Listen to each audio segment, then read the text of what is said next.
Ô meus queridos, aqui é o Thiago, tudo bem? Vamos lá para a resolução da lista de revisão para a prova globalizante. Primeiramente, frente 1. Questão 1 do Enem. Um experimento foi montado com o intuito de determinar o tempo de queda livre de corpos com tamanhos e massas distintas. Para isso, utilizou-se uma prateleira a 50 centímetros do chão, onde foram colocadas 3 frutas, conforme a figura. Em um determinado instante, a prateleira foi removida, liberando todas as frutas simultaneamente.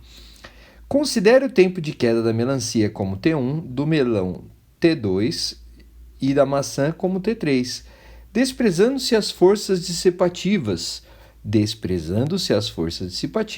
A relação entre os tempos de quedas das frutas é... Bom, só para lembrar um pouquinho para vocês, vamos já direto. Isso daqui vai ser uma queda livre de um corpo, então esse corpo vai cair sobre a ação de quem? Da gravidade, beleza? Então, se ele vai cair sobre a ação da gravidade, é um movimento uniformemente variado.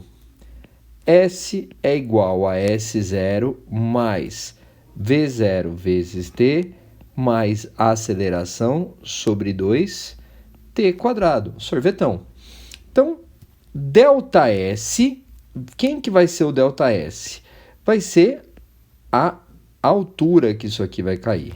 Então, H é a altura, o V0 é 0, porque no ponto que eu vou soltar é uma queda livre. A aceleração é a gravidade sobre 2, tempo ao quadrado, tempo de queda. Se eu passo 2 para cima, vai ficar 2h. O g dividindo é igual tempo de queda ao quadrado. Então, o tempo de queda é raiz de 2 vezes a altura sobre a gravidade. Perceba, o tempo só depende da altura e da gravidade. Como as três estão à mesma altura e vão estar sofrendo ação do mesmo valor de gravidade, T1 é igual a T2, que é igual a T3. Alternativa A. Questão 2. Deixa-se cair uma pedra em um poço profundo. O barulho da queda é ouvido 2 segundos depois.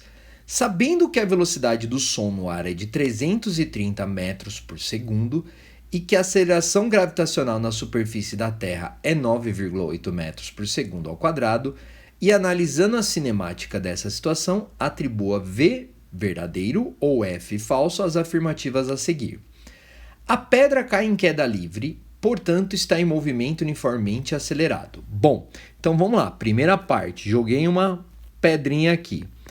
Ela, soltei, né? V0 igual a 0. Ela vai cair de uma certa altura e nessa queda ela está sofrendo a ação da gravidade. Então, ela vai estar ganhando velocidade, certo? Se ela vai estar ganhando velocidade, quando ela chegar aqui embaixo, ela vai ter aumentado a velocidade, logo, nós temos o quê? Um movimento uniformemente variado. Então, esse primeiro item está correto. A pedra cai em queda livre, portanto, está em movimento uniformemente acelerado. Nisso daqui eu já chamo a atenção para vocês, ó. Pode tirar a D e a E, estão erradas, porque começa com falso. Item 2. A profundidade do poço é menor que 19,6. Bom, olha o que eu vou fazer. Eu vou testar o 19,6. Então, item 2. Bom, vou usar o que eu acabei de falar para vocês na questão 1. Tempo de queda, raiz de 2 vezes a altura sobre a gravidade. Tempo de queda igual raiz de 2 vezes, eu vou pôr o 19,6, sobre a gravidade, que é 9,8, que ele deu nesse exercício. Bom, tempo de queda igual 2 vezes 19,6 por 9,8 dá 2. E aí, tempo de queda raiz de 4, que dá 2. Se eu colocar 19,6, o tempo só a queda é 2,2 segundos. Só que, repara o exercício, ó. O barulho da queda é ouvido 2 segundos depois. Eu tenho que lembrar que quando bateu a pedra na água, o som vai fazer o quê? Voltar. E isso aqui está contabilizado. Então, com certeza, o item 2 é verdadeiro, porque a profundidade do poço é menor que 19,6. Então, o item, já achei a resposta. É a alternativa A, porque é verdadeiro e verdadeiro. Olha aqui, ó, tanto a B está falando que é falsa, quanto a C está falando que é falsa. Então, não pode nem ser C, nem ser a B. Bom, o som relativo ao barulho da queda se propaga com velocidade constante? Olha lá, ele está olhando essa parte aqui. Sim, quando o som sobe, a velocidade do som ela é constante. Então, o som relativo ao barulho da queda se propaga com velocidade constante? Sim, é verdadeiro também esse item. A velocidade com que a pedra atinge o fundo do poço é maior que 19,6. Então, a velocidade com que a pedra atinge o fundo do poço é maior que 19,6. Para fazer isso aqui, eu teria que calcular o quê? Item 3, né? Eu teria que calcular a velocidade dela. Então, ó, pensa o seguinte, V é V0 mais AT. Bom, olha lá que interessante. Se eu pensar, ó, eu tenho o som subindo. Então, ó, V final é 0 mais 9,8. Se eu pensar, ó, se fosse 2 segundos o tempo de queda, certo? 2 segundos o tempo de queda. Isso daqui daria quanto? 19,6. Só que, repara uma coisa, olha o que ele falou, a velocidade com que a pedra atinge o fundo é maior? Não é 2 segundos, é menor que 2 segundos. Então, eu não preciso nem fazer isso aqui, eu já sei que esse item é falso. A pedra atinge o fundo do poço em 1,8 segundos. Bom, olha lá, eu vou ter que tomar um certo cuidado. Vou fazer o seguinte, vou testar o 1,8 segundos. Tempo de queda é igual a 2 vezes a altura sobre a gravidade. Se ele falou que é 1,8 segundos, 2 vezes a altura sobre a gravidade, que é 9,8. Bom, eu vou elevar os dois lados ao quadrado. Certo? Se eu elevar os dois lados ao quadrado, pensa comigo. 1,8 vezes 1,8 dá 3,24 igual a 2h sobre 9,8. 3,24 vezes 9,8, isso aqui vai dar 31,752. É igual a 2h. Então, se eu pegar isso e dividir por 2, h igual a 15,876 metros. Só que agora eu tenho que pensar o seguinte. Isso daqui, a pedra atinge o poço em 1,8 segundos. Legal. Só que agora tem que dar o quê? O tempo de subida do som é o quê? V é ΔS sobre ΔT. Então, ΔT é ΔS sobre V. E aí que vem a parte interessante. Se eu falar que o ΔS é 15,876, ele falou que a velocidade do som é 300, cadê? E 30. T do som, 15,876 dividido por 330 vai dar 0,048 segundos. E aí, repara uma coisa, o tempo de queda mais o tempo do som vai dar tempo de queda 1,8 mais o tempo do som 0,048. Isso daqui vai dar 1,0848 segundos. Isso aqui é diferente dos 2 segundos que ele falou. Portanto, o último item também é falso. Bom, eu fiz dessa forma, não é talvez a mais fácil, mas é para testar os valores que ele tinha dado aqui. Questão 3. FUVEST, em um estudo relatado no periódico Physics Today, cientistas belgas mostraram que os pica-paus não dispõem de mecanismo de absorção de choque em seus ossos do crânio, ao contrário do que se acreditava anteriormente. Nos experimentos realizados, verificou-se que o cérebro de um pica-pau pode experimentar desacelerações instantâneas de até 400 G, sendo G o módulo da aceleração da gravidade. Bom, eu vou fazer uma pausa e destacar isso aqui, ó. Suponha que, então, só para chamar a atenção, eles aguentam uma desaceleração de menos 400 G, onde G é igual a 10, então isso aqui daria menos 4.000 metros por segundo ao quadrado, perfeito? Suponha que durante uma batida em um tronco de árvore, o crânio do pica-pau, suposto perfeitamente rígido, sofra uma desaceleração constante de 200 G. Bom, então o que nós vamos trabalhar no exercício é 200 G. Então, olha lá, se são 200 G, então vai ser menos 2.000 metros por segundo ao quadrado, ao longo de um tempo de 2 milissegundos.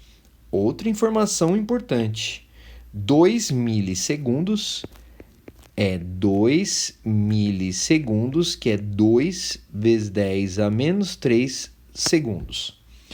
Qual é a distância percorrida pelo crânio do pica-pau durante esse tempo até atingir momentaneamente o repouso?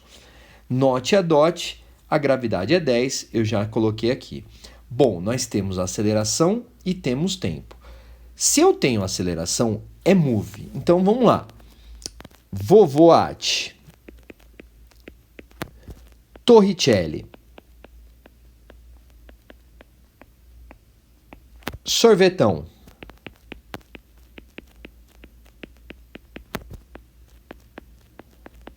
e velocidade média.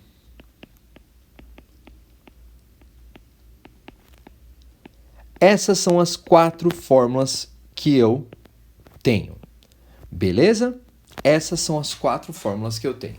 O que ele falou? Qual a distância percorrida pelo crânio do pica-pau durante esse tempo até atingir momentaneamente o repouso?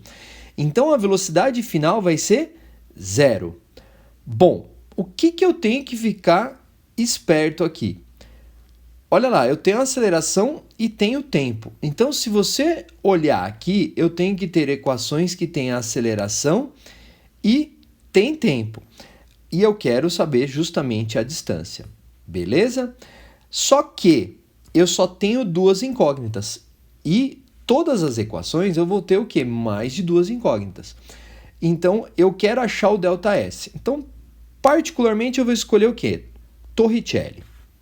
Beleza? Se eu escolher o Torricelli, eu vou colocar ele aqui, ó. V quadrado é V0 ao quadrado mais 2 acelerações ΔS.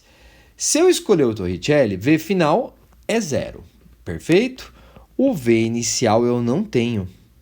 Mais 2 vezes menos 2.000 ΔS. Repara, eu não tenho o V0, perfeito? E aí eu vou ficar enroscado aqui, ó. 0 é igual a V0 ao quadrado menos 4.000 ΔS.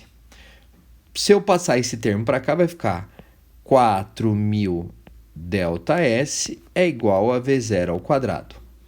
Só que aí, o que eu vou fazer? Eu vou substituir no vovoate. Perceba, por que o vovoate eu vou substituir? Ó? V final é 0, V inicial eu não sei, menos 2.000, e ele falou que o tempo é 2 vezes 10 a menos 3. Então perceba, olha lá, 1, 2, 3, corto com esse cara, eu tenho aqui, ó, 0 é igual a V0 menos 4, 2 vezes 2 é 4. Então V0 igual a 4 metros por segundo.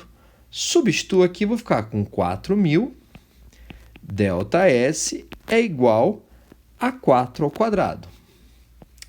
ΔS, 4 ao quadrado é 16, sobre 4 vezes 10 a terceira, que é 4.000. ΔS, 16 por 4 dá 4, vezes 10 a menos 3 de metro, ou ΔS é 4 milímetros, que é o que nós vamos encontrar na alternativa B de bola. Então, questão 3, alternativa. Questão 4. Leia o texto para responder a questão. A castanheira do Brasil, ou castanheira do Pará, árvore nativa da Amazônia, chega a atingir cerca de 50 metros de altura, com um diâmetro na base superior a 4 metros ou mais. Seus frutos secos, lenhosos e esféricos são chamados ouriços, os quais podem ter massa de até 1,5 kg. Pode atingir entre 10 a 15 centímetros de diâmetro e contém muitas sementes em seu interior. Quando maduros, os frutos contendo as sementes despencam das árvores. Essas sementes, conhecidas como castanhas do Brasil, estão envoltas cada uma em uma casca dura parecida com madeira, que protege as amêndoas internas. Essas amêndoas são ricas em ômega 3, fibras, proteínas, carboidratos, vitaminas e minerais. Seu consumo regular em pequenas quantidades é saudável, porque auxilia, por exemplo, no fortalecimento do sistema imunológico e na minimização dos problemas de depressão, fadiga e estresse. Na natureza, o principal dispensor dessas sementes é a cutia, já que é um dos poucos animais que consegue roer o ouriço e a casca da castanha para comer a amêndoa da castanheira. Como são muitas castanhas no mesmo ouriço, a cutia enterra algumas para comer depois e geralmente não volta para pegá-las. Assim, a floresta terá sementes plantadas em seu solo, as quais serão futuramente novas castanheiras. Para responder à questão, leia o texto base 1. Suponha que um fruto caia de uma castanheira do Brasil a partir do repouso. V0 igual a 0. De uma altura de 45 metros do chão. H é 45 metros. Em uma queda livre de qualquer força dissipativa. E assuma que a aceleração gravitacional é igual a 10 metros por segundo ao quadrado. Então, G é 10 metros por segundo ao quadrado. Pode-se determinar a sua velocidade ao atingir o chão por meio da equação. V é raiz de 2GH, em que a velocidade V depende da altura da queda e da aceleração gravitacional. Assinale a alternativa que apresenta a velocidade em metros por segundo com que o fruto de uma castanheira atingirá o chão. Bom, olha aqui, uma questão muito interessante. Por quê? Teve um texto gigantesco que não serve para nada.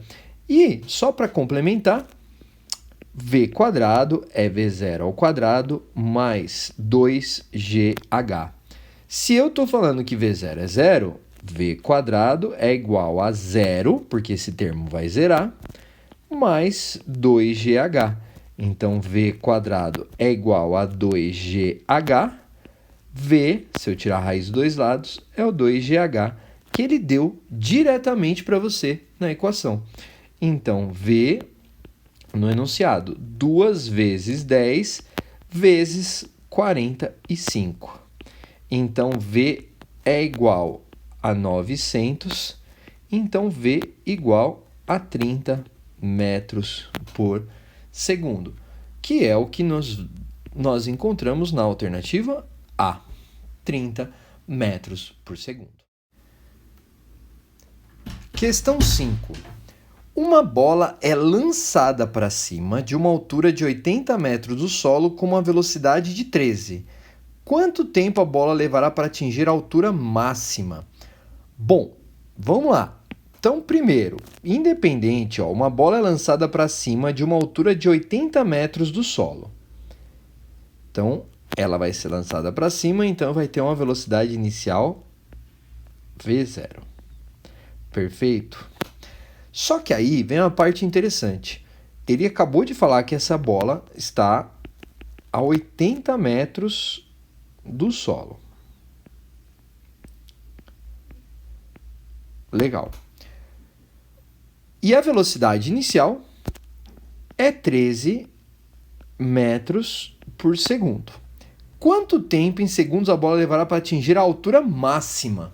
Ele quer saber quanto tempo ela vai demorar para chegar na altura máxima. Só que olha lá que interessante. Na altura máxima, o que vai acontecer? Aqui ela vai subir uma certa altura. E a velocidade final vai ser igual a quanto? 0 na altura máxima. E a parte importante, a gravidade está contrária. Então, neste caso, eu simplesmente vou fazer o quê? V é V0 mais AT. V final é 0, V inicial é 13, menos 10 vezes esse tempo de subida. Ele não deu a gravidade, deveria ter dado no exercício, mas essa é a parte interessante, ó, 10 TS igual a 13, então o tempo de subida vai ser quanto? 1,3 segundos, que é o que nós vamos encontrar na resposta da alternativa B. E os 80 metros que ele acabou de dar aí para você, não vai servir para nada nesse exercício aqui, então eu poderia até pagar aqui para vocês. Questão 6. Uma bola é lançada verticalmente a partir do solo para cima a uma velocidade inicial de 50. Então, de novo, vou desenhar minha bolinha aqui. A minha velocidade inicial é de 50 metros por segundo. Beleza? Considerando Z igual a 10, julgue as proposições a seguir, desprezando a resistência do ar. Então, não tem resistência do ar. O tempo de subida da bola para atingir a altura máxima será igual a 10 segundos. Então, vamos lá. Item 1. Vovô at. V final é 0, V inicial é 50, menos 10 tempo de subida. Por que menos 10? De novo, a gravidade agora ela está contrária a esse movimento que eu estou tomando aí para cima. Passo esse termo para cá, vai ficar 10t de subida é igual a 50. Então, o tempo de subida é de 5 segundos. Então, o item 1, ele fala, o tempo de subida é 10 segundos. Falso. Sendo o item 1 falso, eu já posso tirar a B e a E. Perfeito? Então, ó, B e E não pode ser. A altura máxima atingida pela bola será de 150 metros. Item 2, vamos lá. Eu vou fazer o seguinte, V quadrado, V0 ao quadrado, mais duas acelerações ΔS. V final é 0, V0 é 50 ao quadrado, mais 2 vezes menos 10, aceleração contrária, H máximo. Se eu pegar esse termo aqui, ó, vai dar menos 20, vai para o outro lado, vai ficar 20, H máximo, é igual a 50 ao quadrado. 50 vezes 50 dá 2.500. Então, a altura máxima, 2.500 dividido por 20 vai dar 125 metros. E ele fala a altura máxima será de 150. Item 2, falso. Se a 2 é falso, não pode ser a A, não pode ser a D, e eu já achei a resposta que é C. Então, vamos calcular o item 3 e o item 4 para confirmar, tudo bem? Item 3. O tempo necessário para a bola atingir uma altura de 120 metros é de 6 segundos. Repara agora, o tempo necessário para a bola atingir uma altura de 120 metros é de 6 segundos? Então vamos lá, mudou as distâncias. Eu vou fazer o quê? S0 mais V0t mais aceleração sobre 2t ao quadrado. O ΔS vão ser 120 metros. A velocidade inicial é 50 vezes t mais não, né? No caso, a aceleração é menos 10 sobre 2t ao quadrado. Então, 120. Ele falou que são 6 segundos. Vamos colocar o 6 aqui, ó. Vezes 6. Isso aqui vai dar 5 vezes 6 ao quadrado. 120 é igual 5 vezes 6, 30, então dá 300, menos 6 vezes 6 dá 36, vezes 5, 180. Então, 120 é igual 300 menos 180 igual a 120, ou seja, tá certo aqui. Isso eu poderia ter feito de uma outra forma, ó. Vamos pensar, sumiu aqui, ó. O ΔS nos 6 segundos é 120 metros, que é o que deixou válido o item 3. Perfeito? Item 4. O instante e o módulo da velocidade escalar em que a bola atinge o solo são respectivamente iguais a 20 segundos e 50 metros por segundo. Pessoas, o item 4 eu não vou nem fazer. Por quê? O instante e o módulo da velocidade escalar em que a bola atinge o solo são respectivamente de 20 segundos. Falso. Por quê? Se o tempo de subida é 5, o tempo de queda é 5. Então aqui daria 10 segundos. Então eu já sei que isso é falso. E a velocidade é 50? A velocidade está correto. Por quê? Se saiu com 50, vai voltar com 50. Essa é a resposta.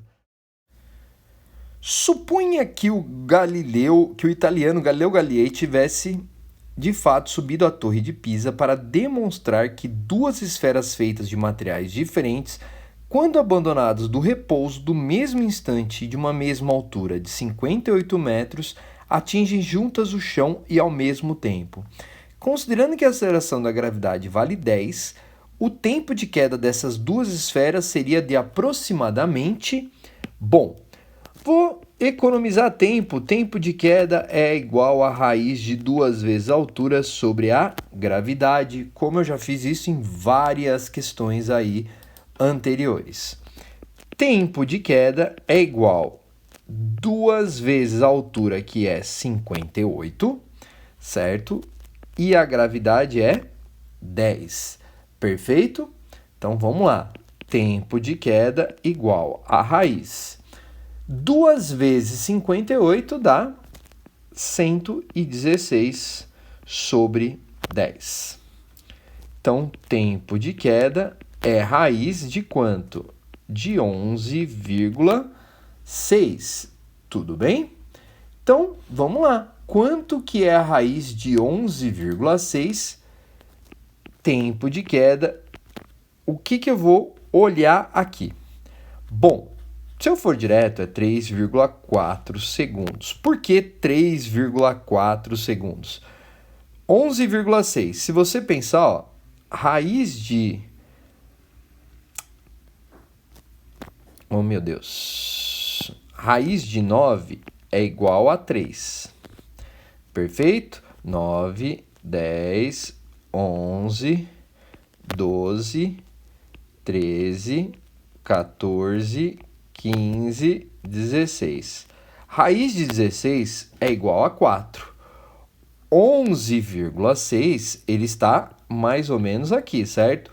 11,6 ele é um valor entre 3 e 4. Qual que é o único valor entre 3 e 4? 3,4. Então, questão 7, alternativa C. Questão 8. Uma criança brincando com um objeto lança-o verticalmente para cima com velocidade 25.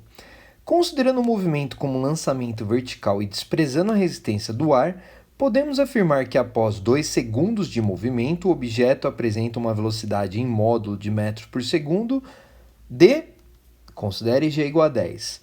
Uma criança brincando com o objeto lança verticalmente para cima. Então, esse objeto vai ser lançado para cima com uma velocidade de 25 metros por segundo. Beleza? Lembrando que a gravidade vai estar contrária a esse movimento. Perfeito? Então, ele quer saber a velocidade depois de 2 segundos. Esse aqui é um clássico muito fácil, ó. V é V0 mais AT. Vou voate, porque é um move. V final eu não sei. V0 é 25 menos 10 vezes 2. 10 negativo porque está contrário ao movimento e o tempo 2 segundos. Então, a velocidade vai ser 25 menos 20, velocidade igual a 5 metros por segundo, o que nós vamos encontrar na alternativa D de dado. Então, questão 8. Questão 9. A partir do solo, uma bola é lançada verticalmente para cima e alcança uma altura de 3,2 metros. Então, uma bola vai ser lançada do solo e ela vai subir até uma altura que vale 3,2 metros. Lembrando que se ela foi lançada, ela tem que ter uma velocidade inicial, beleza? Quanto tempo em segundos a bola leva para subir e retornar ao nível do solo, desprezando a resistência do ar? Bom, olha que legal esse exercício para a gente deixar claro. Lembra que eu falei para vocês? Tempo de subida é igual ao tempo de queda. Então, eu vou fazer o quê? Eu vou achar o tempo de queda. Qual que vai ser o tempo de queda dessa bola? Raiz de 2 vezes a altura sobre a gravidade. Tempo de queda 2 vezes 3,2 sobre a gravidade, que é 10. 2 vezes 3,2, né? Perdão. Então, vai ser 3,2 vezes 2, que dá 6,4 sobre 10, 0,64. Tudo bem? Então, raiz de 0,64 vai dar 0,8. Então, o tempo de queda, 0,8. Então, logo, o tempo de subida é 0,8. E se ele perguntasse o tempo de voo seria quanto? 1,6. Mas, como ele perguntou na questão 9 o tempo de... Quanto tempo em segundos a bola leva para subir e retornar ao nível do solo? Então é 1,6, porque é o tempo total. Tempo de queda mais o tempo de subida igual a 1,6 segundos. Alternativa. Questão 10. Júlia está participando de uma gincana nos Jogos Municipais da sua região. Ela chegou à etapa final da gincana, que consiste em encontrar um prêmio escondido em um endereço na sua cidade. Com uma bússola, ela parte para frente da prefeitura, seguindo a informação que o prêmio está situado a 2 quilômetros ao norte. Quando chega ao local, ela encontra outra pista com a informação de que deve se deslocar mais 4 quilômetros para o leste. Ao chegar a esse último destino, encontra uma placa informando que o prêmio está localizado 5 quilômetros ao sul do ponto em que ela se situa. Seguindo a última dica, ela finalmente acha o prêmio e vence a gincana. Analisando a situação descrita e o deslocamento de Júlia, qual o módulo do vetor deslocamento dela, da frente da prefeitura até o destino final? Bom, vamos lá, muito interessante. Se tem dificuldade, coloca aqui, ó. Norte, sul, que deu ruim aqui, leste, oeste. Então, primeira parte, como a bússola parte da frente da prefeitura seguindo a informação de que o prêmio está 2 quilômetros ao norte. Então, ó, ela andou 2 quilômetros ao norte. Beleza? Legal, essa é a primeira parte. Quando chega ao local, se encontra outra pista com a informação de que deve se deslocar mais 4 quilômetros para o leste. Então, ó, eu vou tentar fazer um vetorzinho que é 4 quilômetros ao leste. Ao chegar a esse último destino, encontra uma placa informando que o prêmio está 5 quilômetros ao sul. Então, vamos lá, 5 quilômetros ao sul. Beleza? Legal. Seguindo a gente, vence o prêmio e acha a gincana. Bom, analisando a situação descrita e o deslocamento de Júlia, qual o módulo do vetor de deslocamento dela da frente da prefeitura até o destino final? Agora, o que eu quero chamar a atenção? Se você perceber aqui, ó, vamos tirar esses dois aqui, porque ele foi e voltou. Então, ó, ao norte vai continuar 4 quilômetros. Então, se ela foi 2, ou ao leste, continua 4 quilômetros. Só que se ela foi 2 para o norte e 5 para o sul, então quer dizer que ela foi, relativamente do ponto que ela estava, 3 quilômetros ao sul. Então, eu vou apagar o 2, aqui o 5, sobrou quanto? 3 quilômetros. Legal. Então, particularmente, de quanto que foi o deslocamento dela? Da onde ela saiu até onde ela chegou. Eu não preciso nem perder muito tempo, porque ó, esse triângulo é 3, 4, 5 quilômetros. Então, o vetor deslocamento dela foi de 5 quilômetros. Questão 11. Um vetor V de módulo igual a 10 centímetros e localizado na origem do plano XY está no primeiro quadrante e forma um ângulo de 30 graus com o sentido positivo do eixo X. Sua componente horizontal, projeção de V no eixo X, tem módulo em centímetros igual a quanto? Bom, uma questãozinha bem interessante é aquilo que eu falei para vocês, matemática aqui. Vamos lá. Então, primeira coisa que eu vou fazer, eu vou desenhar aqui um eixo para a gente ter como referência, tudo bem? Então, tá aqui o eixo Y e aqui o eixo X, perfeito? Então, vamos lá, eixo Y e eixo X, perfeito? Então, ele falou, um vetor V de modo igual a 10 centímetros localizado na origem do plano, então ele está na origem, beleza? Está no primeiro quadrante de forma um ângulo de 30 graus com o sentido positivo do eixo X. Vou desenhar o vetor aqui, perfeito? Este vetor tem um valor V e ele tem um ângulo de 30 graus com o eixo X, perfeito? E ele quer a componente horizontal, projeção de V no eixo X. Então, eu vou fazer bem claro aqui, ó. Então, deixando para cá, ele quer o vetor, deixa eu pôr aqui um pouquinho mais forte, esse carinha aqui, ó, que é o V de X. Beleza? Então, do jeito que está aqui, ó, cosseno de 30 é cateto adjacente, que é o V de X, sobre a hipotenusa, que é V. Perfeito? E aí, a parte interessante, esse exercício, ó, olha as respostas. Ele te deu em função de raiz. Então, cosseno de 30 é raiz de 3 sobre 2 é igual a Vx sobre o V, que vale 10 centímetros. Então, se eu passar o 10 multiplicando, vai ficar 10 raiz de 3 centímetros sobre 2 é igual a V de x. Então, o V de x vai valer 5 raiz de 3 centímetros, que é o que nós vamos encontrar na alternativa C. Questão 12. Considere os vetores forças representados na figura abaixo, cujos módulos são F1 igual a 6, F2 igual a 2, F3 igual a 3. O módulo do vetor soma F1 mais F2 mais F3 é igual a...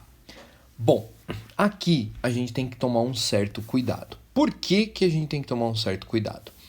Porque, primeiramente, esses dois vetores estão na mesma direção e sentidos opostos. Então, se eu falar que o F1 vale 6, então eu vou desenhar aqui o F1 para cá, ó. Então, o F1 é esse cara aqui e ele vale 6 newtons. O F2, ele vale 2 newtons e ele está ao lado contrário, perfeito? Então, se eu somar esses dois, o que vai acontecer? A primeira resultante vai dar um vetor de quanto? De 4 newtons para o lado do x positivo, certo? Então, este cara aqui é o primeiro vetor resultante, que é o F1 mais F2. Tudo bem? O F1 positivo, o F2 negativo. Agora, se eu pegar o F3, que está para onde? Para cima. Opa, que saiu errado aqui. Deixa eu fazer bonitinho. Esse é o F3. 3 newtons. Quem que vai ser a resultante desses dois, do F3 com F4? Vai ser um vetor, e aqui eu não vou nem perder tempo, né? Olha o triângulo, 3, 4. Quanto que é esse vetor resultante F? Esse módulo desse vetor F vale quanto? Justamente 5 newtons, que é o que nós vamos encontrar na alternativa C. Questão 13. O cano de uma arma de fogo foi mantido na direção horizontal a 1,8 metros do chão, plano e horizontal, quando foi dado um tiro em que a velocidade do projétil a sair da boca do cano era de 60 metros por segundo. Bom, então vamos lá. Primeira coisa, já vou fazer uma pausa aqui. Vou desenhar esse cano dessa arma. E ele falou que esse projétil vai sair com uma velocidade de 60 metros por segundo. E aí, a outra parte interessante é o quê? Eu tenho o solo aqui, certo? Que ele falou o plano horizontal. Então, está aqui o solo. E a distância dessa bala até o solo é de 1,8 metros. Perfeito? Legal. Levando-se em consideração que a aceleração da gravidade é de 10 metros por segundo ao quadrado, então a gravidade está aqui puxando essa bala para baixo.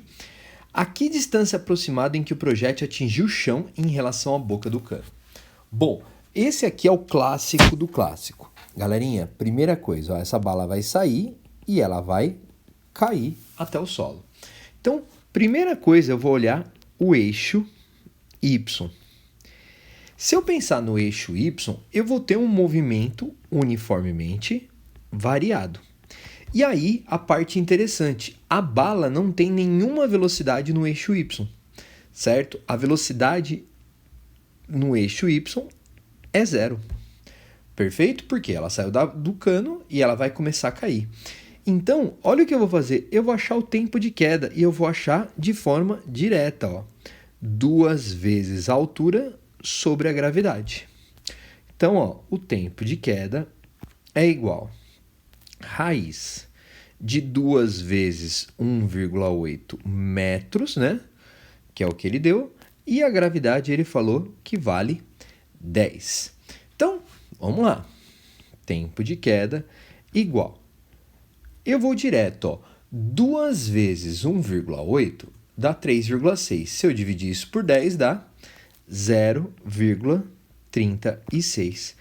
Então, raiz de 0,36, 6 segundos. Então, essa bala vai demorar 0,6 segundos para cair no eixo Y. E aí que vem a parte interessante.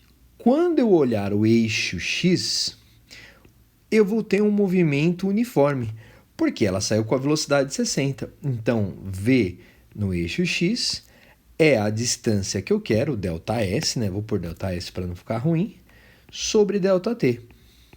Bom, a velocidade é de 60 metros por segundo. O ΔS é a distância que vai cair.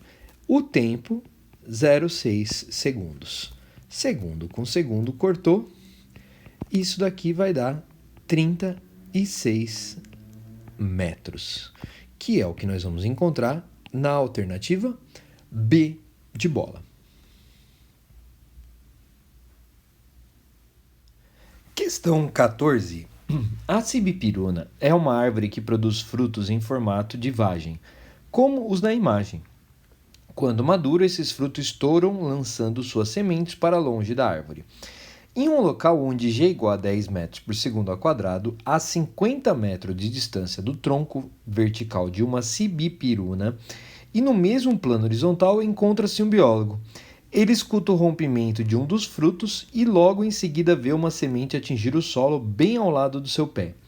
Considerando que a semente foi ejetada de um fruto no centro da copa da árvore com uma velocidade horizontal de 25 metros por segundo ao quadrado, esse biólogo estima que a altura H do fruto que lançou a semente ao lado do seu pé é de... Bom, galerinha, eu quero chamar a atenção aqui, perceba, é o mesmo esquema do item anterior. Agora esse aqui eu vou usar as fórmulas, tudo bonitinho. Então lembra, eixo Y, o que acontece no eixo Y? Movimento uniformemente variado. Por que o movimento uniformemente variado? Porque vai ter a gravidade agindo. E no eixo X, sem resistência, né? Eu tenho o quê? O movimento uniforme. Neste caso, eu vou olhar primeiro o eixo X. Então, perceba o seguinte, Vx é ΔS sobre ΔT. Então, olhando para o eixo X, a velocidade é quanto? 25 metros por segundo. Então, vou colocar aqui, 25 metros por segundo. Ela percorreu 50 metros num certo intervalo de tempo. Então, particularmente aqui, metros com metros corta, o segundo vai para cima, ΔT, 50 sobre 25, isso aqui vai me dar um tempo de 2 segundos. Isso foi o tempo que ela percorreu isso aqui. Se você quiser, você não precisava nem ter feito a conta. Por quê? Se ela tem 25 metros por segundo, ela vai percorrer 50 metros em 2 segundos. Agora, o que ele pediu? A altura que ela caiu. Então, vamos lá. Se eu pensar no eixo Y, olhando só o eixo Y, V0y é igual a 0. Certo? Eu quero achar a distância. Então, eu tenho velocidade, tenho tempo, que vai ser os 2 segundos, é o tempo de queda. Tenho a aceleração, que é a gravidade, que vale 10 metros por segundo ao quadrado. E eu quero achar o ΔS, então eu vou usar quem? Vou usar, em vez de achar a fórmula, né? Que eu poderia usar tempo de queda, 2 vezes a altura sobre gravidade. Eu vou fazer quem? O sorvetão. S é igual a S0 mais V0t, mais aceleração sobre 2t quadrado, que é daqui que veio o tempo de queda, raiz de 2 vezes a altura sobre a gravidade. Passando para cá vai ficar S menos S0, que é o nosso ΔS, que vai ser quem? A altura. V0 é 0, então SS0 é 0, mais aceleração t quadrado sobre 2. Então, vou pular aqui, a aceleração é 10, o tempo é 2 ao quadrado sobre 2. Então, perceba, H é 5 vezes 4, que dá 20 metros, que é a altura dessa copa, alternativa E. Então, questão 14, alternativa E. Questão 15. Leia atentamente o texto a seguir. Com avião, a Austrália lança alimentos para animais afetados por incêndios. Na última semana, o governo enviou aeronaves para lançar mais de 2 toneladas de cenouras e batatas doces dos locais atingidos pelo fogo. Sydney. As autoridades da Austrália estão utilizando aeronaves de pequeno porte para fazer o lançamento de milhares de quilos de tubérculos para animais famintos, como resultado da destruição do seu habitat pelos incêndios que assolam o país desde setembro do ano passado. desprezando a interferência do ar. Ou seja, se está desprezando a interferência do ar, não tem forças resistivas. Considere que no momento do lançamento dos tubérculos, o avião utilizado na Austrália está a 245 metros de altura em relação ao solo, com velocidade de 180 km por hora. Bom, então vamos lá dar uma representada nisso. Então aqui eu tenho o solo, beleza? O meu aviãozinho que vai ser só uma forma de representação, pessoal. Ele está andando com uma velocidade de 180 km por hora. Bom, só que aqui eu já vou fazer uma pausa para chamar a atenção para vocês o seguinte. 180 km por hora. Todas as respostas estão em metro. A gravidade em metro por segundo ao quadrado. E aqui em metro, então, eu vou fazer o quê? 180 dividido por 3,6. Isso daqui vai me dar uma velocidade de 50 metros por segundo. Beleza? 50 metros por segundo. Utilizando está a 245 metros de altura. Então, deixa eu apagar isso aqui agora. Então, esse avião está a 245 metros de altura. Então, vou colocar aqui a 245 metros. Perfeito. Adotando G igual a 10, assinale a única alternativa que indica corretamente a distância horizontal percorrida pelos alimentos entre o stand de lançamento e a chegada ao solo. Bom, então quando ele lançou essa batata, por exemplo, o que aconteceu? Ela vai ter uma velocidade de quanto? De 50 metros por segundo, porque ela está dentro do avião. Quando ele soltou nessa batata, ela vai ter 50 metros por segundo. E aí o que acontece? Se você voltar aqui, deixa eu colocar ela certinho. Ela vai cair dessa altura, mas ela vai fazer o quê? Este movimento. Perfeito? Então, quando a batata estiver aqui, por exemplo, olha lá que interessante, ela continua com seus 50 metros por segundo. Só que agora ela começa a ter uma velocidade no eixo Y. V1Y.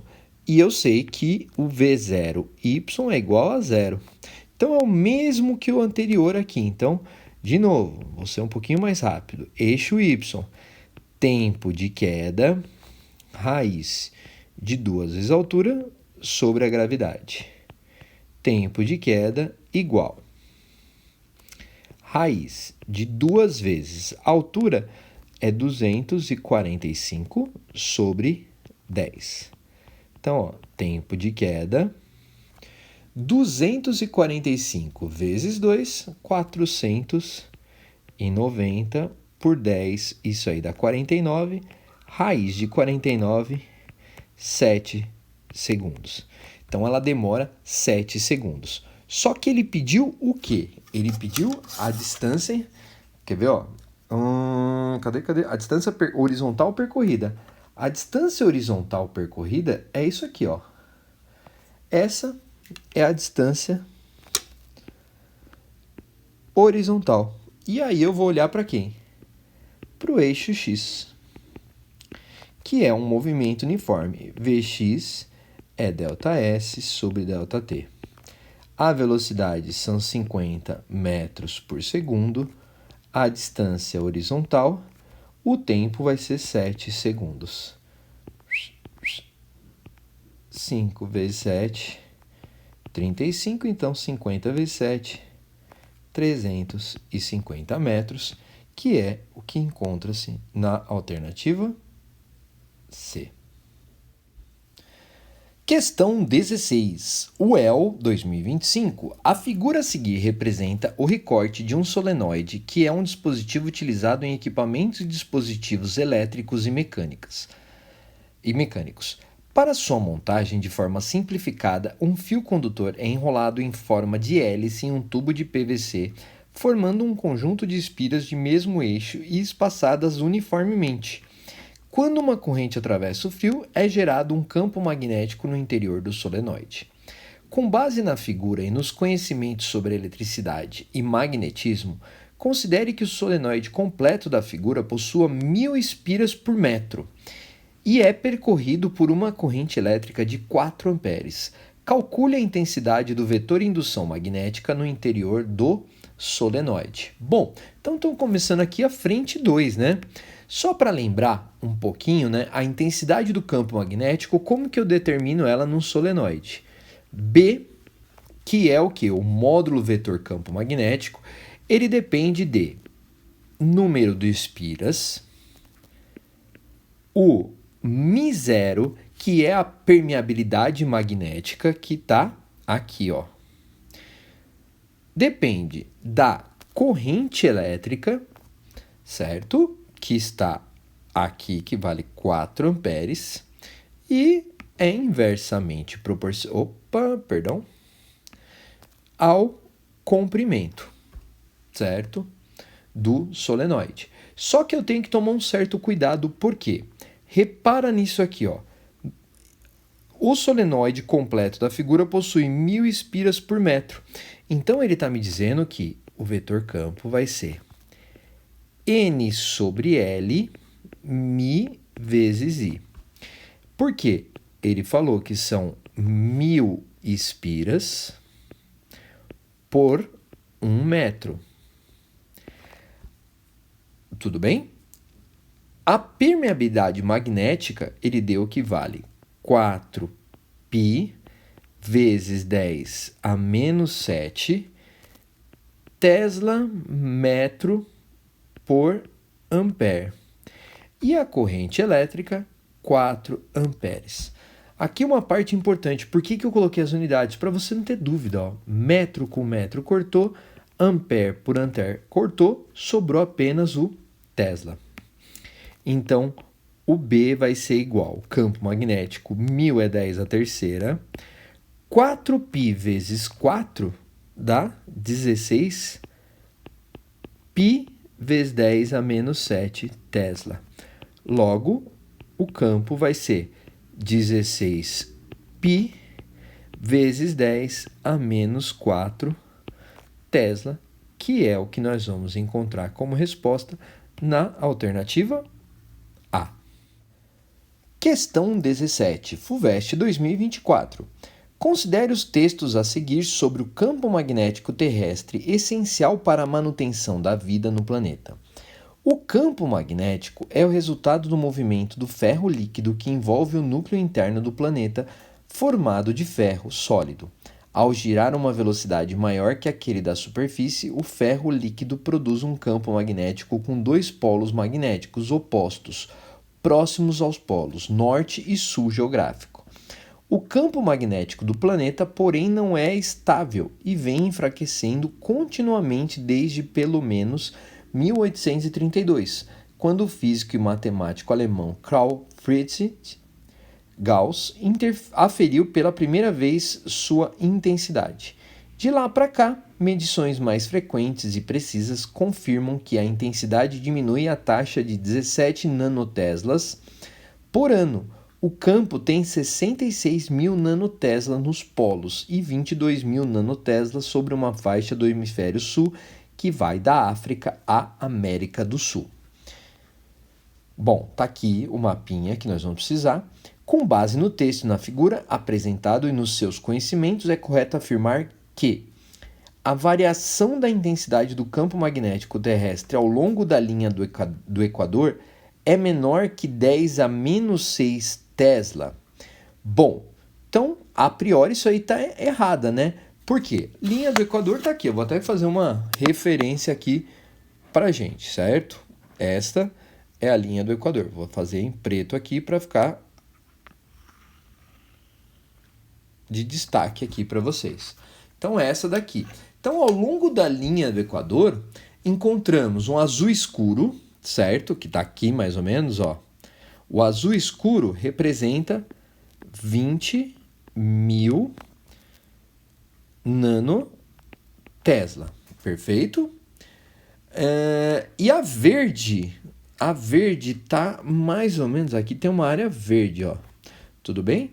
Que tem 40.000 nanotesla, perfeito? Isso daqui é uma diferença de quanto? É uma diferença de 20.000 vezes 10 micronano a menos 9 Tesla, certo? Essa é a diferença que eu tenho aqui de um de outro. Então, particularmente, eu tenho 20 vezes 10 a menos 6 Tesla. E aí, o que ele acabou de falar? A variação da intensidade do campo magnético terrestre ao longo é menor que 10 a menos 6? Não. 20 vezes 10 a menos 6 é maior. Então, tá errado. Item B. O campo magnético terrestre é constante em módulo ao longo do meridiano de Greenwich. Bom, vamos lá. Cadê o meu... Nossa, agora eu tô indo para a aula de geografia. Deixa eu ir aqui, vou fazer em rosa. Cadê o meridiano? Tá aqui, certo? Então, essa linha aqui que eu coloquei linha rosa, que é o meridiano, fiz certinho? Fiz certinho. Encontramos cores diferentes, certo? Então, aqui em cima você tem o quê? Vou fazer em preto para ficar mais destaque, Aqui em cima você tem vermelho, aqui você tem azul claro, aqui você tem azul escuro. Então, tem diferentes intensidades de campo magnético, então tá errado. Item C. O campo magnético terrestre é uniforme e esférico, tal como o campo gerado por um dipolo magnético. Bom, o que nós conseguimos perceber? A distribuição das cores no mapa já não mostra que não temos algo uniforme e esférico, certo? Então, se você perceber isso aqui, olha a diferença disso aqui. Não é uniforme. Então, o item C também não pode. Então, eu já vou riscar. A não pode, a B não pode, a C não pode. D. Embora atualmente o campo magnético terrestre tenha intensidade maior nas regiões dos polos, está consideravelmente menor na região do Brasil e adjacentes. Então vamos lá, deixa eu dar uma apagadinha aqui para a gente perceber um pouco melhor. Então, sim, se você olhar nos polos a intensidade do campo é maior, porque repara, os polos aqui estão perto do vermelho, que representa quanto? 60.000 nanotesla. E o Brasil está perto de quanto? Do azul, que é 20.000 nanotesla. Então, quando ele fala, embora atualmente o campo magnético tenha intensidade maior nas regiões do polo, sim, esta é consideravelmente menor na região do Brasil e adjacência. Sim. Então, a resposta, o item D, é uma questão de interpretação. Tá certo. Tem que saber um pouquinho de geografia aqui, mas tá fácil. Só para complementar, né? Item E. A geração do campo magnético é naturalmente explicada por uma distribuição estática de cargas no núcleo interior do planeta. Bom, a geração de campos se dá por cargas elétricas em movimento. Uma distribuição estática de cargas, ela não conseguiria produzir campo magnético. Então, o item E está incorreto. Portanto, a alternativa D na questão 17. Alguns peixes, como os tubarões, orientam-se sentindo o campo magnético da Terra. Como cada local da Terra tem uma assinatura magnética diferente, supõe-se que esses peixes possam guardar no cérebro algum tipo de mapa magnético que os informa sobre onde estão. Para verificar essa suposição, foi realizado um experimento colocando tubarões em um tanque cercado por um cubo envolto em fios de cobre, pelos quais se fez passar corrente elétrica.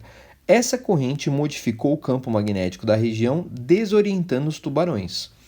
Suponha que a figura, fora de escala, represente uma das faces do cubo que cercou o tanque em que esse experimento foi realizado, envolvido por um fio de cobre com o formato de um solenoide percorrido por uma corrente elétrica contínua e, no sentido indicado. Considere que o tubarão esteja nadando ao longo do eixo longitudinal do solenoide, sujeito simultaneamente ao campo magnético criado pela Terra na região BT, indicado na figura, e o campo magnético criado pela corrente que circula pelo solenoide. Considere BT esteja contido no plano da figura, que a bolinha com um ponto represente um vetor saindo do plano desta folha e que a bolinha com X represente um vetor entrando no plano dessa folha.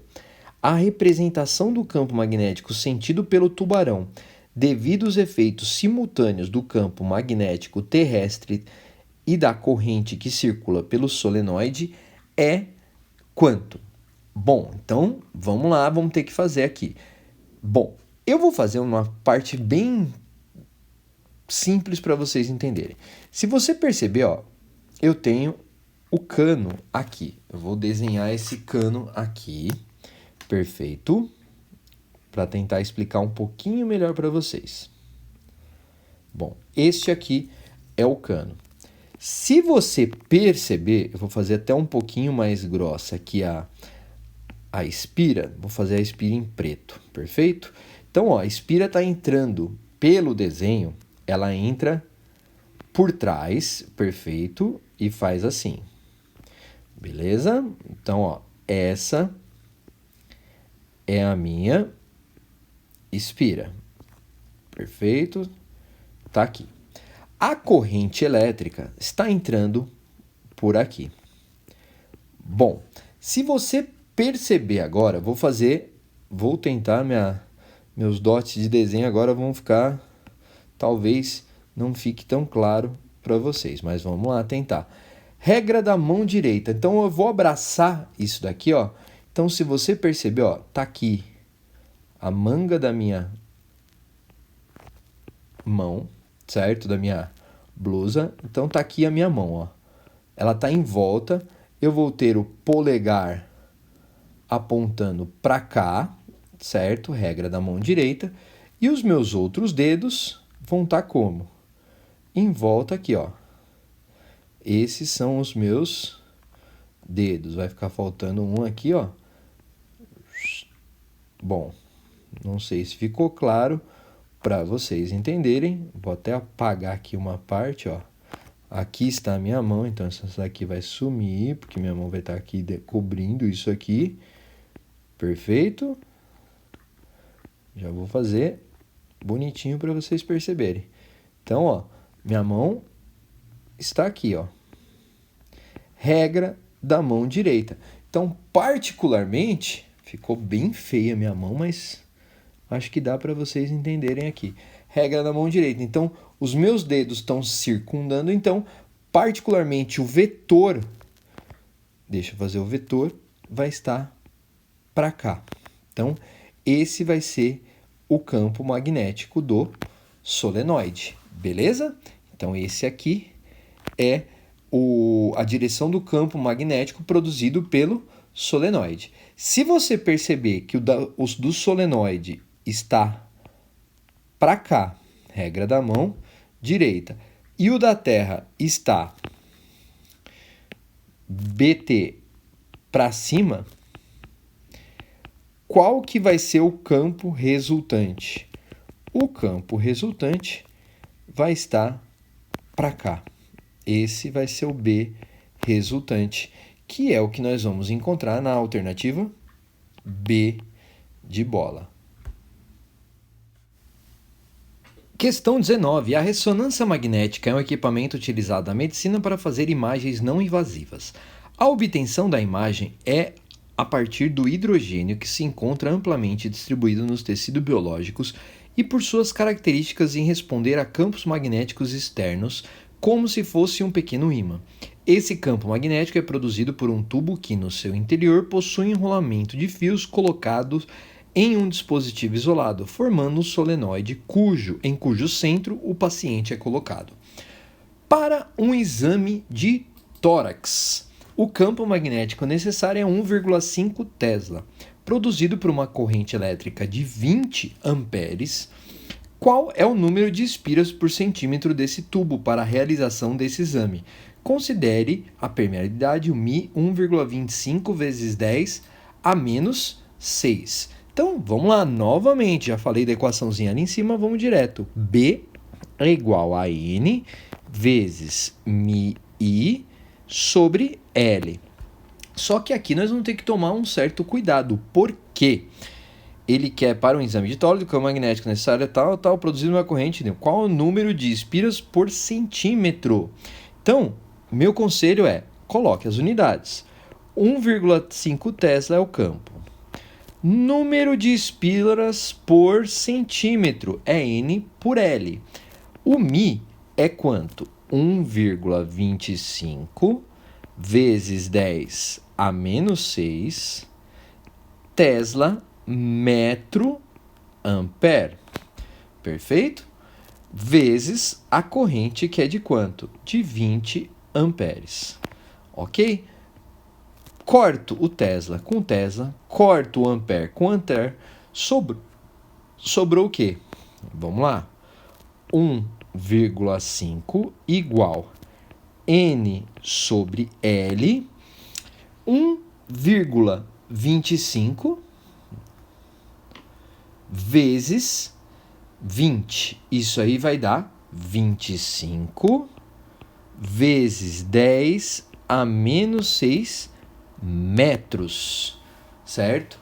Se 1 metro tem 100 centímetros, agora eu vou por aqui, ó, 1,5 N sobre L vezes 25 vezes 10 a menos 6. 1 metro são 100 centímetros. Então, isso aqui vai dar 1,5 é igual a N sobre L, 25 vezes 10 a menos 4 centímetros. Tudo bem? Bom, olha o que eu vou fazer. 1,5 dividido por 25 vezes 10 a menos 4. Em vez de pôr 25 vezes 10 a menos 4, eu vou pôr 0,25 vezes 10 a menos 2 centímetros. Ou por centímetros, perdão. Deixa eu só apagar aqui. Igual a N sobre L. Bom, por que eu fiz isso? 1,5 dividido por 0,25 vai me dar 6 vezes 10 ao quadrado espiras por centímetros, que é o que nós vamos encontrar na alternativa B de bola. Questão 20. Um solenoide muito longo é percorrido por uma corrente elétrica I, conforme mostra a figura.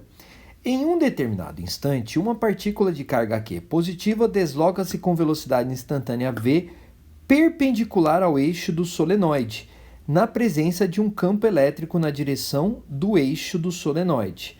A figura 2 ilustra essa situação em uma seção reta definida por um plano que contém o eixo do solenoide. Bom, o diagrama que representa corretamente as forças elétricas FE e magnética FB atuando sobre a partícula. Bom, vamos lá. Essa daqui é uma questãozinha que eu achei um pouquinho chata para identificar todas as coisas. Mas vamos lá. Primeira coisa que eu vou fazer, eu vou olhar a força elétrica. Então, se você perceber aqui, ó, que o campo elétrico, então, primeiro de tudo, eu vou olhar o campo elétrico está para cá, ó, para o lado de cá, direito. Este é o campo elétrico.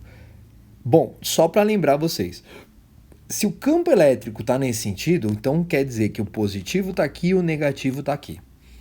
Se eu colocar uma carga aqui, uma carga positiva, então automaticamente ela vai sofrer uma força elétrica no sentido do campo.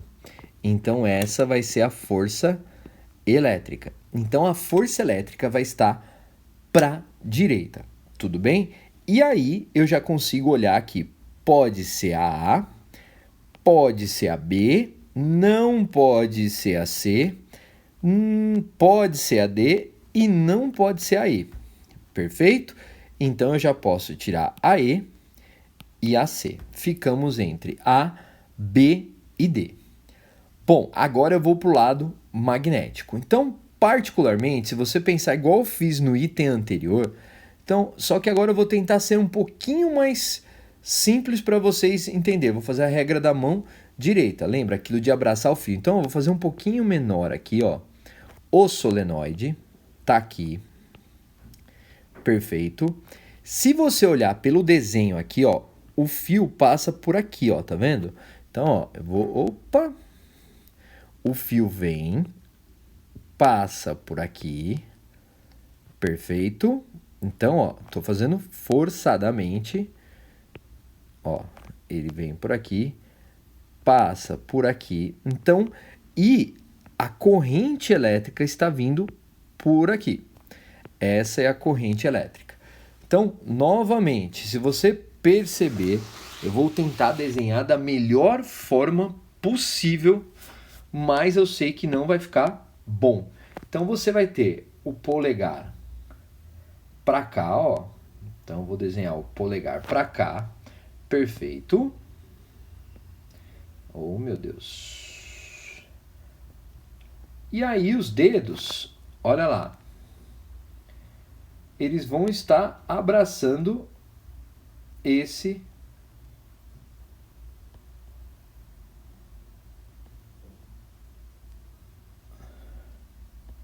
solenoide. Então, particularmente, ó, o solenoide está aqui, ó. Vou tentar representar. Regra da mão direita. Então, tá aqui, ó. Tá vendo? Os dedos estão por cima, estão seguindo a corrente elétrica. Perfeito, ó. Os dedos estão seguindo a corrente elétrica. Automaticamente, o campo magnético vai estar para onde? Para cá. Perfeito? Este daqui vai ser o campo magnético. Ele vai estar saindo. Agora, vou fazer o seguinte. Vou apagar a mão. Se você perceber, vou deixar o campo. Então, tá aqui, ó. O meu solenoide vai estar aqui. Perfeito.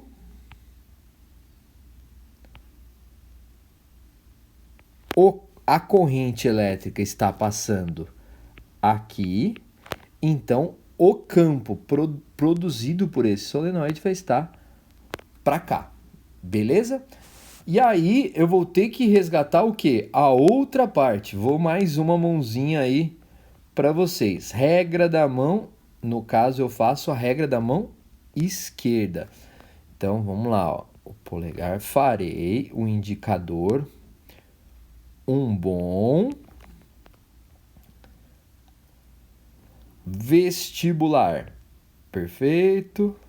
Meus dedos não ficaram tão bons assim, mas dá para você entender. Então, ó, tá aqui, ó. Farei força, um bom vestibular. Vou pôr a velocidade para cá, beleza? Então, F, BV, farei um bom vestibular. Força, campo e velocidade. Agora, olha para minha partícula aqui, ó. Esta partícula aqui. Se você perceber, a velocidade, ela tá o quê? Entrando. Então, eu coloco a velocidade entrando. Perfeito? O indicador, o B, está para cá. Esse é o B do solenoide. Automaticamente, a força magnética vai estar para baixo, que é o que nós vamos encontrar na alternativa A. Essa é a questão. Questão 21. Escola Naval 2019, analise as figuras abaixo.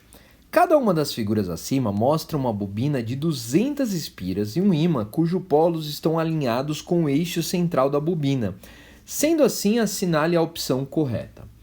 Bom, antes de tudo, então aqui ele está falando de lei de Lenz, perfeito?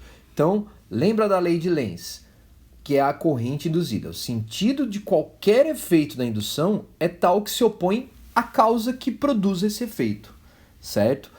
Então, isso aí é a lei de Lenz. O que eu particularmente, eu achei essa questão, o desenho dela atrapalhou um pouco a resolução do exercício, mas vamos lá.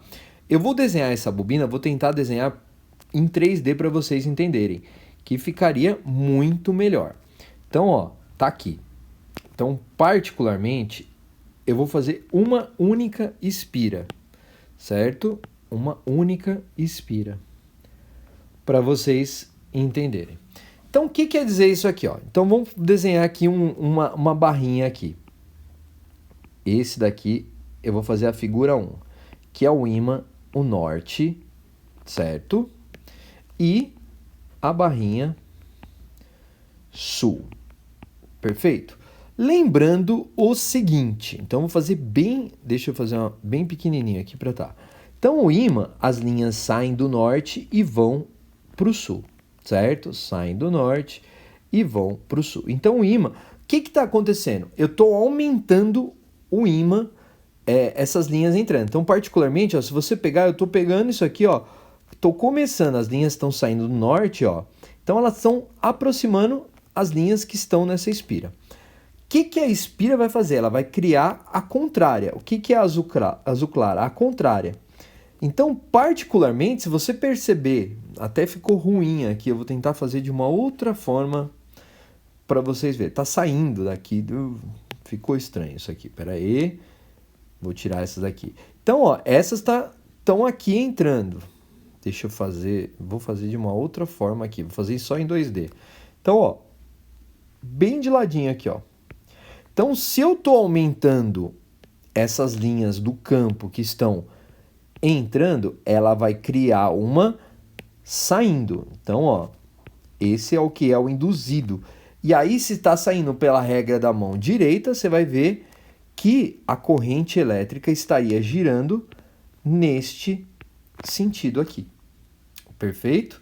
Então, particularmente, se você perceber, se a figura 1 ímã se aproximar da bobina, surgirá uma corrente elétrica induzida e terá o sentido de A e não de B. Então, o item 1 estaria errado. Bom, não sei se ficou bom, vou tentar fazer o outro aqui. Se a figura 2, o ímã se afastar da bobina. Então, ó, vou fazer uma bobina novamente aqui, ó, lateralmente. Então, ó, na figura 2, o que eu troco? Eu tenho quem? Eu tenho o sul aqui, perfeito, e o norte do outro lado. Então, vou desenhar a bobina aqui, o norte. Perfeito? Então, lembra, as linhas saem do norte e vão para o sul. Então, aqui está entrando. Perfeito? Então, ó, se na figura 2 o ímã se afastar da bobina, surgirá uma corrente elétrica induzida e terá o sentido de B. Então, se afastar, o que acontece? Está diminuindo as linhas que saem, certo? Se está diminuindo as linhas que saem, olha lá, está diminuindo. O que a bobina vai fazer? Vai aumentar as linhas que saem. Se vai aumentar as linhas que saem, particularmente, a corrente vai estar no sentido do A também, certo? Então, não pode ser nem a A nem a B. Se na figura, agora vamos ver o C. Se na figura 1 o ímã se aproximar ou se afastar da bobina, surgirá uma corrente elétrica na bobina e terá o sentido de B. Não, por quê? Se aproximar uma coisa, se afastar é outra. Se na figura 2 a bobina se aproximar do ímã, bom, então agora eu vou apagar aqui e vai se aproximar. Então, se vai se aproximar da bobina, então olha lá, tá entrando aqui. Se vai se aproximar, tá aumentando as linhas que estão entrando no sul, perfeito? O que a bobina vai fazer?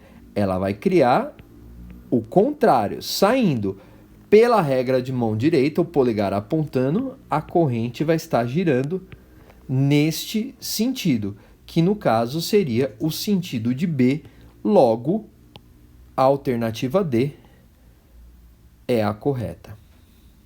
Perfeito? Bom, eu sei que esses aqui estou tentando desenhar da melhor forma. Se ficar confuso, me pergunte em sala de aula que eu ajudo vocês lá na resolução. Questão 22. O funcionamento dos geradores de uma usina elétrica baseia-se no fenômeno da indução eletromagnética descoberto por Michael Faraday no século XIX. Pode-se observar esse fenômeno ao se movimentar um ímã e uma espira em sentidos opostos com o módulo da velocidade igual a v, induzindo uma corrente elétrica de intensidade I, como ilustrado na figura. A fim de se obter uma corrente com o mesmo sentido da apresentada na figura, utilizando os mesmos materiais, outra possibilidade é mover uma espira para a... Bom, é aqui, ó, só um comentário. Muito melhor esse desenho da 22 do que o da 21. Você vai ficar claro. 21 não, é da 21. Perfeito? Deixa eu só comentar, deixa eu só conferir. Isso, melhor que o da 21. E aí vai estar aqui mais uma oportunidade e eu vou tentar explicar de outra forma para você. Então, ó, vamos pensar, tá aqui, ó. Vou até explicar de outra, parecido com o anterior, e tá aqui. Beleza? Depois eu volto, lembrando a lei de Lenz. E aqui, ó, esse é o eixo. Então, o que eu vou falar para você? Igual eu fiz no anterior, tá aqui, ó, o ímã tá aqui o norte, tá aqui o sul, beleza? Então, esse é o sul, aqui é o norte. Então, o que eu falei e vou repetir, ó. As linhas de campo estão aqui. Então, se eu aproximar o norte da bobina, então, ó, tá aumentando as linhas que estão entrando na bobina, ó. Tá aumentando as linhas que estão entrando na bobina. Então, o que a bobina vai fazer? Ela vai tentar, por natureza, igualar isso aqui, manter, ó. Então, ela vai criar um campo neste sentido. E aí, pela regra da mão direita, ó lá, o polegar aponta para fora, que é o sentido do campo que ela gera, a corrente vai estar girando neste sentido, perfeito? E aí uma dicasinha para vocês, ó, tô desenhando a corrente. Se ela tá girando nesse sentido, repara uma coisa, ó, ela vai criar o norte. Então, quando o norte aproxima de uma bobina, ela cria um norte. Se o norte se afasta dessa bobina, ela vai criar o quê? Um lado sul. Então, ó, vamos lá. Agora vamos para a questão aqui. A fim de se obter uma corrente com o mesmo sentido da apresentada na figura, utilizando os mesmos materiais, outra possibilidade é mover a... Então, se você perceber, ó, da figura, ele está afastando o norte e está afastando a bobina. Então, se ele está afastando o norte, agora vamos para o desenho daqui. Então, se eu estou afastando o norte, certo? E aí, a minha bobina também está sendo afastada. Perceba, a bobina também está sendo afastada e o ímã... Deixa eu desenhar o ímã completo, que senão tem gente que vai ficar brava comigo. O que vai acontecer? Particularmente, se eu estou afastando o norte, afastando a bobina, eu estou diminuindo o campo que está entrando. Se eu estou diminuindo o campo que está entrando, a minha bobina vai aumentar o campo que está entrando. Se ela vai aumentar, ela vai estar girando no sentido aqui, que aí, ó, a corrente veio para cá, ó. Essa é a corrente. Se eu desenhar o circuitinho completo aqui, ó, tá para cá, perfeito? Então ela lembra, tá afastando o norte, então ele criou uma bobina e, ó, repara agora o que eu vou fazer aqui. Tá vendo esse sentido? Ó, só vou... Oh, meu Deus, apaguei mais do que deveria. Vou só apagar esse cara aqui, ó. Você viu que estava aqui e estava nesse sentido, então criou uma bobina sul. Perfeito? Então, a fim de obter uma corrente com o mesmo sentido apresentado na figura, utilizando os mesmos materiais, outra possibilidade é mover a espira para... Bom, o que eu posso fazer para criar um sul? Eu posso simplesmente fazer o quê? Inverter o ímã, então eu deixo o sul aqui, eu viro o sul aqui, certo?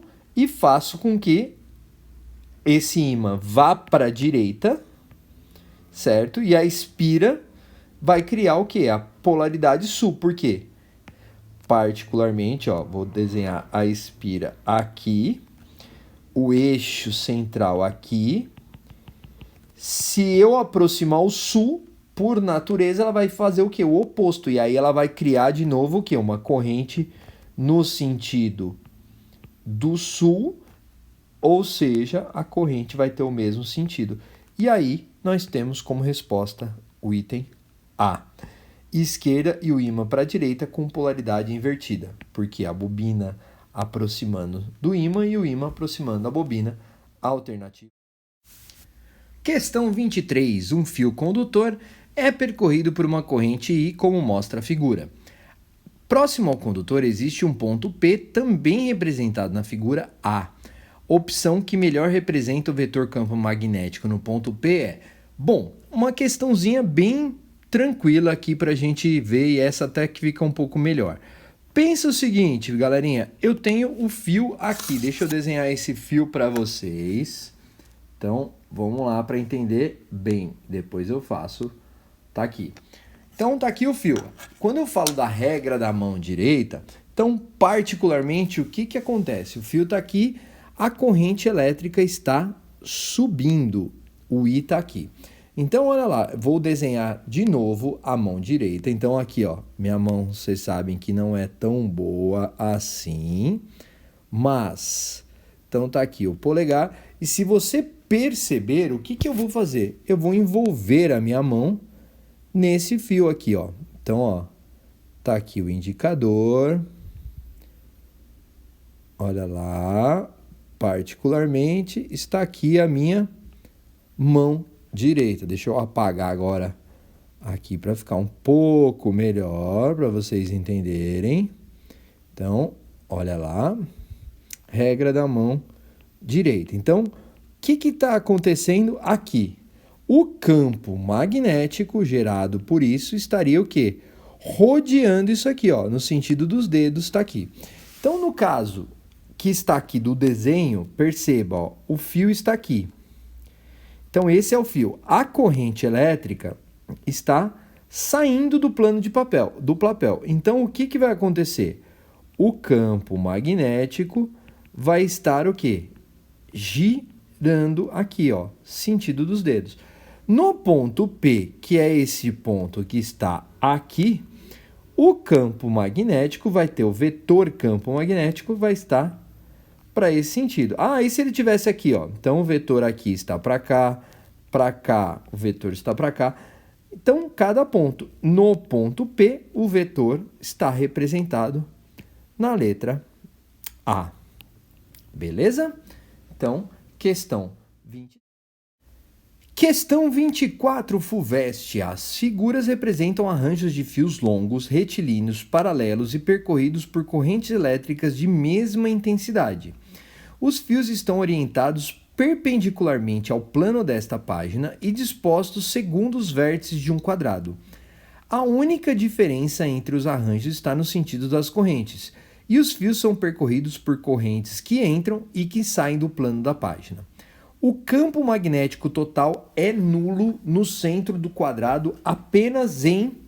Então, vamos lá. Temos que testar aqui em qual deles vai ser nulo.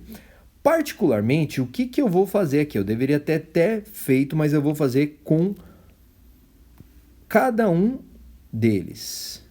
Perfeito? Depois eu vou apagando. Então, no primeiro caso, ó, o campo aqui está entrando. Coloca o polegar apontando para dentro. Se você olhar aqui, ó, perceba, o campo vai estar o quê? Girando neste sentido. Beleza? Então, o campo vai estar... Agora, eu devia ter feito um pouquinho maior aqui, ó. O campo está girando nesse sentido. Se eu pegar aqui no ponto central, ele vai ter um vetor para cá. Perfeito? Então, esse é o vetor de 1. Então, estou olhando para a figura 1. A figura aqui 1 ainda, eu tenho aqui entrando. Então, particularmente dessa daqui, ó, se ele está entrando aqui, neste ponto, eu vou fazer em verde, está para cá. Por quê? Ele está girando nesse sentido aqui, certo? Olha lá. Vou pegar mais um aqui. O campo está saindo. Então, ó, repara, se ele está saindo, vou fazer em laranja esse. Se ele está saindo, ele está girando para cá. Então, neste ponto, vai estar para onde? Para cá. Olha uma coisa, esse campo nunca vai ficar nulo, mas eu já vou te mostrar o seguinte. E este aqui, ó, vou fazer este em azul claro, vou fazer em rosa, ó, está girando aqui. Particularmente, nesse sentido, vai estar para cá. Então, ó, perceba, não tem como isso aqui ficar nulo. Então, A1 não pode ser. Se A1 não pode ser, não pode ser nem a alternativa A, nem a alternativa C. A2 vai já me ajudar. Então, ó, vou apagar tudo aqui. Vou apagar todos. E vou fazer agora por partes de novo também, ó. 2. Eu tenho o quadrado. Perceba. Este cara tá saindo. Então, ó, vou fazer ele em laranja, ó. Lá no centro, então, ó, se ele está saindo, ó, o polegar aponta para cima, ele vai estar girando nesse sentido. Então, aqui no centro, ele vai estar para cá. Perceba, esse é o B1. E agora, para não ficar tão poluído, eu vou apagar. Só vou deixar o campo. Opa, apaguei mais do que deveria. Só vou deixar o campo, beleza? Agora, repara o seguinte. Aqui está como? O polegar entrando, então isso aqui eu vou fazer em azul claro, ó. Se o polegar está entrando, esse cara está para cá. Então, neste ponto, o vetor vai estar para cá. Então, esse eu vou chamar de B2. E vou novamente apagar isso aqui em volta. Neste ponto, tem outro X. Então, neste ponto, eu vou fazer em vermelho. Repara, o polegar entrando, os dedos estão girando para cá. Então, aqui, ó, o vetor vai estar para cá. Opa, B3 vai cancelar com quem? Com B2. Então, olha lá, já está mostrando que esse aqui eu acho que vai dar bom. E, por último, este cara aqui está saindo. Este, se o campo está girando neste sentido, polegar para cima, os dedos estão apontando para cá, isso vai estar para cá. B4 vai cancelar com B1, então no ponto 2 o campo vai ser nulo. Então o 2 e o 2. Então eu já sei que não pode ser a alternativa E. Então agora eu só preciso fazer o 4, descobrir se é B ou D. Tudo bem? Então, vamos lá. O 3, perdão, não é nem o 4. Então, vou apagar aqui de novo. Vou apagar. Vou fazer a regra da mão direita. Então, ó, B, perceba, o 3 tem um X aqui, um X aqui, um X aqui e um X aqui. Vamos lá. Se aqui está entrando, então eu vou fazer 1, ó.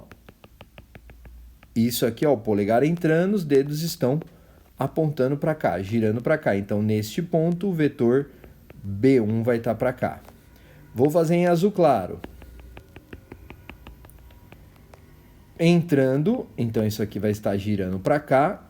Este campo estaria o vetor B2 para cá. Vou fazer em rosa o B3. Se isso está entrando, esse cara está girando neste sentido, então estaria o B3 para cá. Espera aí que deu uma sujada agora aqui, deixa eu dar uma limpada aqui. E ficou faltando o 4 que eu vou fazer em verde. O 4 também está o polegar entrando, então isso gira para cá, o vetor aqui estaria para cá. Então, perceba, o 4 cancela com 1, o 2 cancela com 3, então o resultante é nulo. Portanto, a alternativa D de dado. Questão 25. Aproxima-se um ímã de um anel metálico fixo em um suporte isolante, como mostra a figura. O movimento do ímã em direção ao anel. Então, olha lá, aproxima-se um ímã de um anel metálico, fixo em um suporte isolante, como mostra a figura. O movimento do ímã em direção ao anel. Então, uma das aqui, ó, vou ler as alternativas. Não causa efeito no anel. Bom, falso. Por quê? Porque ele vai causar, vai criar o quê? O que eu já chamei a atenção para vocês do seguinte, ó. Se eu tenho as linhas saindo de norte para o sul, o que está acontecendo? Esse desenho tá bonito, ó. Então tá aumentando as linhas que estão entrando no ímã. O que vai acontecer? Para equilibrar o ímã, então lembra, a natureza tende ao equilíbrio, vai criar linhas saindo para igualar.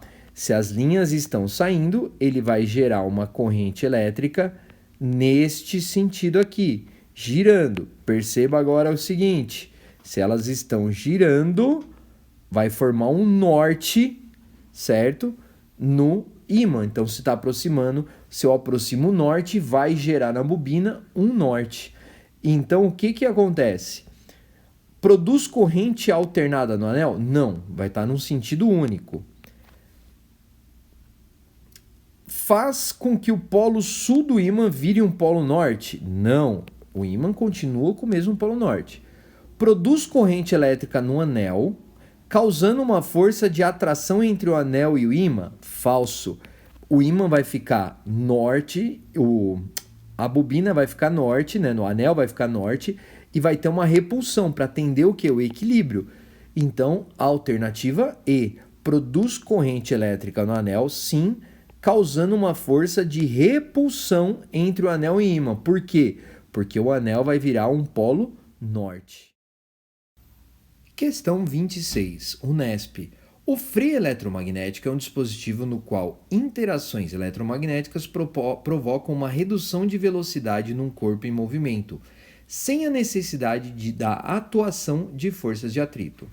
A experiência descrita a seguir ilustra o funcionamento de um freio eletromagnético. Na figura 1, um ímã cilíndrico desce em movimento acelerado por dentro de um tubo cilíndrico de acrílico vertical, sujeito apenas à ação da força-peso. Na figura 2, o mesmo ímã desce em movimento uniforme por dentro de um tubo cilíndrico vertical de cobre, sujeito à ação da força-peso e da força magnética vertical e para cima que surge devido à corrente elétrica induzida que circula pelo tubo de cobre, causada pelo movimento do ímã por dentro dele. Nas duas situações, pode ser desconsiderado os atritos entre o ímã e o tubo e a resistência do ar. Considerando a polaridade do ímã, das linhas de indução magnética criados por ele e o sentido da corrente elétrica induzida no tubo condutor de cobre abaixo do ímã, quando esse desce por dentro do tubo, a alternativa que mostra uma situação coerente com o aparecimento de uma força magnética vertical para cima no ímã é a indicada pela letra? Bom, então vamos lá. O que está acontecendo? Você está descendo aqui. Particularmente, o que eu quero chamar a atenção para vocês? Eu vou desenhar o ímã primeiramente. Essa parte é sul e a parte de cima é a parte norte. Beleza? Então, o sul, lembra o que eu estou falando? Se ele está descendo, se eu considerasse apenas uma espira, lembra o que eu falei? Deixa eu desenhar até um pouquinho melhor essa espira aqui para vocês entenderem. Vou desenhar uma espira aqui, certo? Lembra o que eu falei? Se ele está descendo aqui, está aumentando o sul. Por igualdade, a espira vai virar o quê? Um polo sul. E aí, então, lembra o que eu falei para vocês? Ela vai criar um polo sul. Perceba, a corrente vai girar aqui e aqui. Olha lá, desenha um S e vai nesse sentido. Ou seja, agora melhor, vai gerar uma corrente assim e assim. Que forma quem? Justamente aquilo que eu falei para vocês, o sul, ó. Tá vendo um S? Então, a corrente vai ter que girar neste sentido. Logo, é o que nós vamos encontrar na alternativa A. Olha lá o sentido da corrente. Então, questão 26. Questão 27. Um ímã em forma de barra, cujos polos estão representados pelas cores verde e amarela na figura, cai verticalmente atravessando um anel metálico. Durante o movimento do ímã, uma corrente elétrica é induzida no anel, produzindo um campo magnético de modo que o anel se comporte como um segundo ímã. Afirma-se que antes que o ímã penetre no anel, como mostra a situação 1, e após o ímã sair do anel, como mostra a situação 2, ocorrem respectivamente. Bom, então tá aqui, vou fazer mais uma explicação para vocês. Mais uma vez, então vou desenhar aqui, ó, a minha bobina, o centro da minha bobina. Beleza? Este é o centro da minha bobina. Vou até desenhar melhor essa bobina, que ficou feia aqui, ó. Vou desenhar ela assim, ó. Perfeito. Vamos ver se ficou melhor agora. Não, ficou feio. Vou desenhar aqui, ó. Essa é a minha bobina. Então, ó, independente é o que eu falo para vocês. Você pode escolher norte ou sul. Eu vou escolher norte. Então tá aqui, ó. Este é o ímã norte. Então, perceba, agora eu vou direto na explicação. Se eu tenho o norte aproximando da bobina, certo? Se ele está aproximando, o que vai acontecer? Essa bobina, particularmente, vai criar o que? Vai fazer a repulsão. Então, ela vai criar um polo norte. Então, aqui está a dica, ó. Polo norte. Repara, a corrente vai ter que estar subindo e aqui a corrente vai ter que estar descendo. Aí você formou aqui ó, o N, ó. Ela vai criar um lado oposto, ó. Repara, ó, formou um N de norte. Então a corrente vai estar girando neste sentido e nesse sentido. Agora, com a mesma bobina aqui, a mesma bobina, certo? A mesma bobina aqui. Se eu tenho esse daqui, o norte, se afastando, na natureza as coisas tendem ao quê? Se igualarem. Então, se eu tenho o norte agora se afastando, certo? O norte está se afastando. Então, essa bobina vai criar o quê? Um sul. Perceba? Olha lá. Ela vai ficar um sul. Repara. Como que eu faço S? Olha a corrente daqui. Então, a corrente vai girar neste sentido. Perceba? Então, muito bem. Independente dos polos, se eu trocar, então a corrente vai estar ó, girando aqui e vai girar aqui, ó, formou um S. Então, essa que é a regrinha. Então, quando eu tenho aqui, afirma-se antes que o ímã penetrar no anel, como mostra a figura, e após o ímã sair, como mostra a figura 2, ocorre o quê? Então, quando eu estou aproximando o norte, vai gerar um norte, então vai ter repulsão. Quando está se afastando, o norte vai criar um sul, vai criar atração. Portanto, alternativa E. Última questão, questão 28. Segundo a experiência de Einstein, conclui-se que toda corrente elétrica gera ao redor de si um campo magnético. Pode-se afirmar que as linhas de campo magnético originados por um condutor reto percorrido por uma corrente elétrica constante são... Bom, já mostrei para vocês isso daí. O que acontece? Então, ó, pode-se afirmar que as linhas de campo originadas por um condutor reto percorrido por uma corrente. Então, vou desenhar aqui, como eu já fiz anteriormente, um condutor. Se a corrente está subindo, o que vai acontecer? Ela vai gerar um campo em volta desse fio. Então, pela regra da mão direita, esse campo vai estar girando aqui. Os vetores vão estar o quê? Nesse sentido aqui. Então, as linhas são circunferências concêntricas ao condutor, situadas em planos perpendiculares ao condutor. O plano é perpendicular, portanto, a alternativa D de dado. Bom, É isso, espero que eu tenha ajudado todos vocês. Fico por aqui.